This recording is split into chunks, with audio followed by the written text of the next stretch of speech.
Hi everyone, I'm Dale, and this is Claire. Hello. And we're going to talk about fermentation. So anyways, let's start with what came first. Well, the stories that I've read is the kefir and the taro, or darro.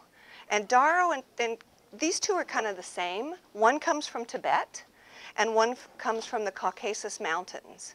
I usually don't have this much milk, but I'll have about this much, just enough to cover it. And then at home I'll pour it in a bowl, after my hands are all clean, and then just pull out the kefir grains, put them back in an empty jar and pour milk on them, and then set them again for the next morning. And you can use other non-dairy milks as well, I'm guessing, Dale, right? Yeah, almond, soy, rice. But those are the grains. They're kind of like a cauliflower. And they grow and grow, so once you get them going, you can give them to your friends and just, can pass them around. It was taken to Asia, and the Asians at that time really didn't drink a lot of milk. So they just took the kefir, and introduced it to tea. And then kombucha started to make its way into history. I've made some other herbal kombuchas too, and I've taken, in the spring I'll take nettles and add that into, and different herbs, dandelion root, and then make a different kind of kombucha tea, an herbal kombucha tea.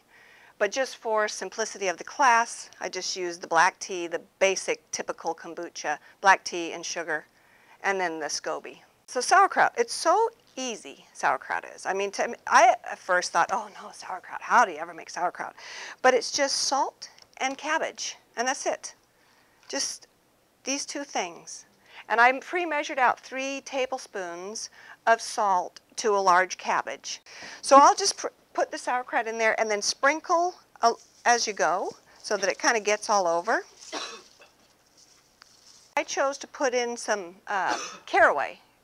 So I'm going to just sprinkle little caraway seeds in there too. The salt will bring out the moisture, and then it'll make juice. Okay. And then it'll have enough juice to cover the top, because you want about an inch, 3/4 of an inch to an inch of liquid on top of the cabbage. So if you don't have enough, you can always add some water. So anyway, so I would do this in a bowl so I can mix it, mix it all up, and then put it in a crock or a jar. You can use a jar, and tamp it down, and you're probably going to have to, tamp it down some more. And then I've got a little plate here that fits, and you want to have a little bit of room around the edge.